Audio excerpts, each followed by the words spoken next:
प्रदेश के हालात दिन प्रतिदिन बद से बदतर होते जा रहे। और सबसे बुरे हालात यदि प्रदेश में किसी के हैं तो आज शिक्षा के। आज हमारे प्रदेश के अंदर 5000 से ज़्यादा स्कूल बंद हो चुके हैं। पूरे भारत देश के अंदर 1 लाख से ज़्यादा स्कूल बंद हो चुके हैं। साथियों, जहाँ रोजगार की बात करते हैं तो आज बेरोजगारी चरम सीमा पर पहुंच चुकी है। एक समय था जब आपकी सरकार होया करती थी, आपकी खुद की सरकार होया करती थी, उस समय रोजगार हरियाणा के अंदर, रोजगार में हरियाणा रोजगार का प्रतीक होया करता था। लेकिन आज बेरोजगारी हमारी चरम सीमा पर पहुंच चुकी है। वहीं दूसरी तरफ आज किसान की बात करते हैं तो आज किसान पूरी तरह से सरकार ने परेशान करने का काम करा। ये सरकार तो कहा करती थी कि भाई तुम्हारी आमदनी दुगनी करने का काम करेंगे। दुगनी छोड़ो, आज इस सरकार के पास किसान को मुआवजे में देने के लिए पैसे नहीं है। पूरे हरियाणा प्रदेश बाढ़ग्रस्त हो गया था। इसके बावजूद हरियाणा प्रदेश के किसानों को ये सरकार क्या देने का काम करती है? प्रति एकड़ मुआवजे के रूप में 6000 रुपए प्रति एकड़ देने का काम करती है। रे मोदी जी, अदानी के लिए, अंबानी के लिए, बड़े बड़े उद्योगपतियों के कर्जे माफ करने के लिए आपके पास 16.5 लाख करोड़ रुपए हैं। 16.5 लाख करोड़ रुपए के आप इनके कर्जे माफ कर सकते हो, लेकिन आप किसान को मुआवजा नहीं दे सकते। 16.5 लाख करोड़ रुपए आप इनके माफ कर सकते हो, लेकिन हरियाणा के युवा को आप रोजगार नहीं दे सकते। आपने जब मोदी जी की रैली हुई थी तब आपने प्रति किला एक एक किसान को 50-50 हजार रुपए देने का काम करा ताकि आपकी रैली सफल हो जाए। लेकिन जब किसान को मुआवजा देने की बात आती है तो आपके पास केवल और केवल 6000 रुपए। साथियों, मैं आज कहना चाहूंगा कि किसान को ना केवल इन्होंने परेशान करा है, किसान को आज इन्होंने कतार में खड़ा करने का काम करा है। जब बीज चाहिए तो किसान को कतार में खड़ा होना पड़ता है। जब खाद चाहिए तो किसान को कतार में खड़ा होना पड़ता है।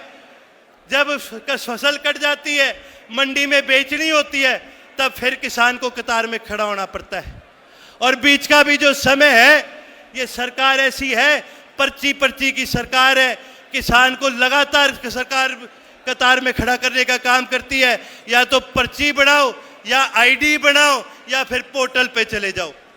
आज जी मैं शर्त मार के कहता हूं, किसी भी आम आदमी का बटवा खोल के देख लियो, उसमें रुपये कम पाओगे और उसमें यो आईडी फालतू पाओगी। कभी फैमिली आईडी, कभी आधार कार्ड, कभी प्रमाण पत्र, कभी कह देंगे जी यो थारा प्रॉपर्टी आईडी। आज इतनी आइडिया बना चुके हैं जिसका कोई रुकना नहीं। और जितनी आइडिया हैं उतने इनके पोर्टल बनेंगे। और पोर्टल भी इसी बनावेंगे कि जो जरूरत पड़ेगी इन पोर्टलों की, जब काम भी कौन करांगे। और इनसे पूछ लो कि भी काम के करा तो न्यू चौड़े हो कहेंगे भाई हमने पोर्टल बना दिया। भाई धन्य हो थारा, तो हमने इतना बड़ा काम कर दिया। रे जननायक चौधरी देवीलाल ने तो बुजुर्गों को मान सम्मान दिया था, 100 रुपए पेंशन दी थी, एससी और बीसी की चौपाल बढ़ाने का काम करा था, कन्यादान में 5100 रुपए देने का काम करा था। और तो हमने क्या करा? हमने पोर्टल बना दिया। चौधरी ओम प्रकाश चौटाला ने इस प्रदेश को गुड़गांव जैसा शहर बना के देने का काम करा। इस प्रदेश नहीं, इस देश को खेल नीति देने का काम करा। चौधरी ओम प्रकाश चौटाला ने इस प्रदेश के युवा को रोजगार देने का काम करा। चौधरी ओम प्रकाश चौटाला ने इस प्रदेश के किसान के पानी की लड़ाई को लड़ने का काम करा। और आपने क्या करा? यो बीजेपी वाले ने क्या करा? इनने पोर्टल बनाए। ये वो लोग हैं जिनका समाज में कोई आना जाना नहीं है। आज हमारे भाग खराब क्यों है? क्योंकि इस देश को चलाने वाला आदमी भी एक ऐसा आदमी है जिसका कोई परिवार नहीं, अरे जिसका समाज में आना जाना नहीं, जिसका परिवार नहीं, वो हमारा क्या करेगा? चौधरी ओम प्रकाश चौटाला जी हमेशा एक बात कहा करते थे कि भाई ये किसी काम के नहीं, इनके घर में ना गऊ है ना इनके घर में बहू है। और इस प्रकार के लोग कभी समाज का सुधार नहीं कर सकते थे। साथियों, एक समय था जब संसद के अंदर किसान की आवाज गर्जा करती थी और बॉर्डर पर जवान गर्जा करता था।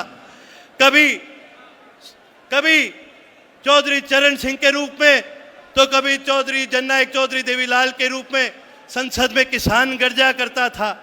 लेकिन आज की एक ऐसी सरकार है जिसने संसद तो छोड़ो, देश की राजधानी के राह भी जो है वो किसान के लिए बंद करने का काम करा है।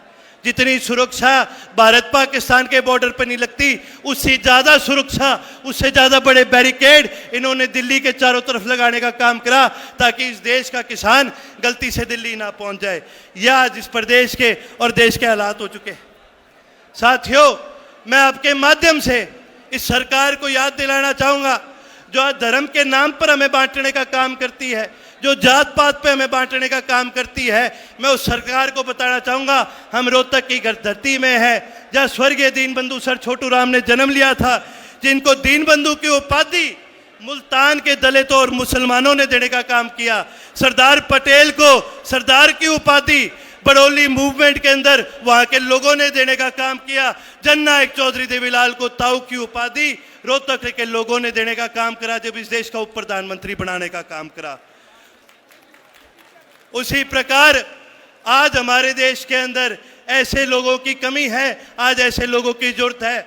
मैं तो कहता हूं सभी साथियों से, आज इसी धरती पे खड़े होकर के हम भी एक संकल्प लेने का काम करते हैं कि चौधरी अभय सिंह चौटाला को मुख्यमंत्री की उपाधि देने का काम करेंगे। इस प्रदेश की बागडोर आपके हाथ में देने का काम करेंगे, क्योंकि हमने देख लिया चौधरी अभय सिंह जी, ये सरकार निकम्मी है। ये सरकार ना न्याय दिला सकती है, ना बेटियों को न्याय दिला सकती है, ना प्रशासन पे पकड़ बना सकती है।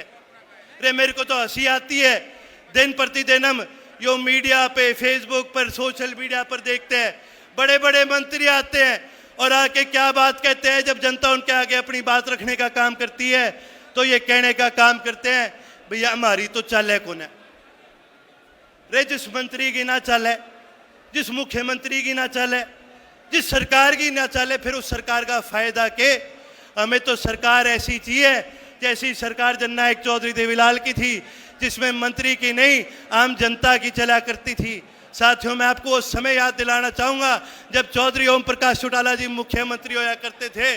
कोई भी साथी डीसी या एसपी के दफ्तर चले जाया करता था तो डीसी खड़े होकर स्वागत भी करा करता था, चाय भी पिलाया करता था और साथ में अपने काम भी करा करता था।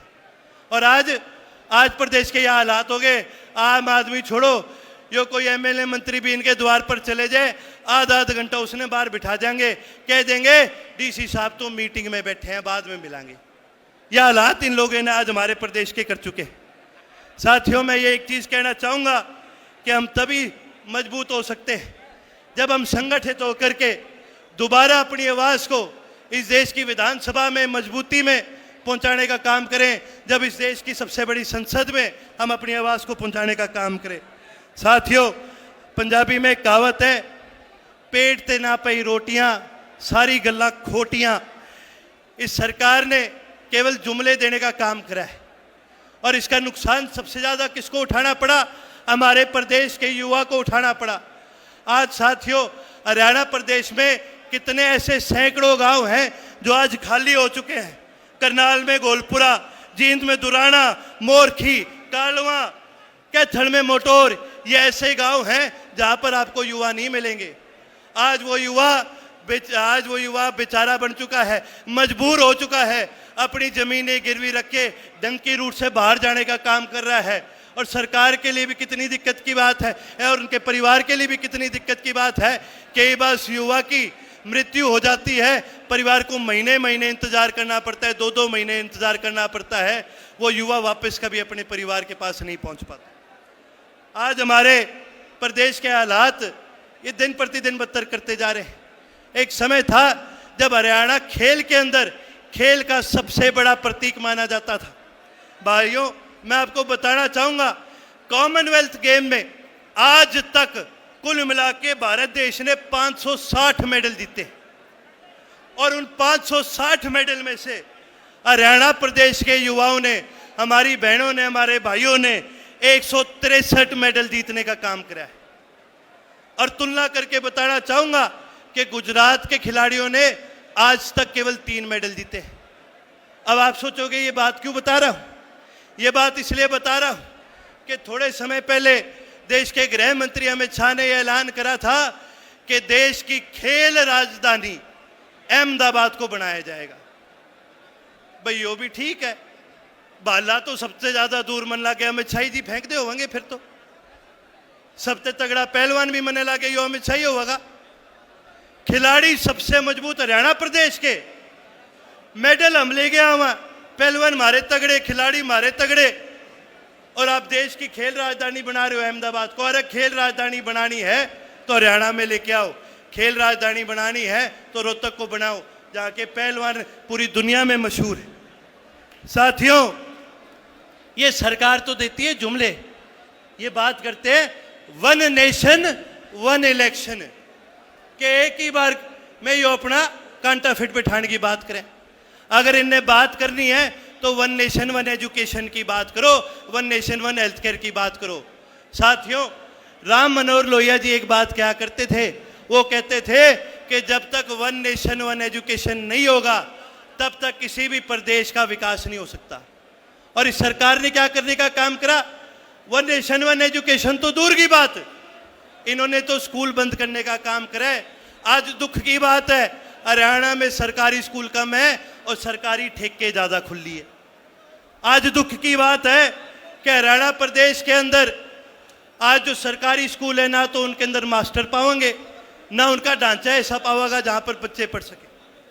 सरकार, साथियों, मैं बताना चाहूंगा, डॉक्टर अंबेडकर हमेशा कहा करते थे कि शिक्षा ऐसा दूध है जो पिएगा वही दाढ़ेगा।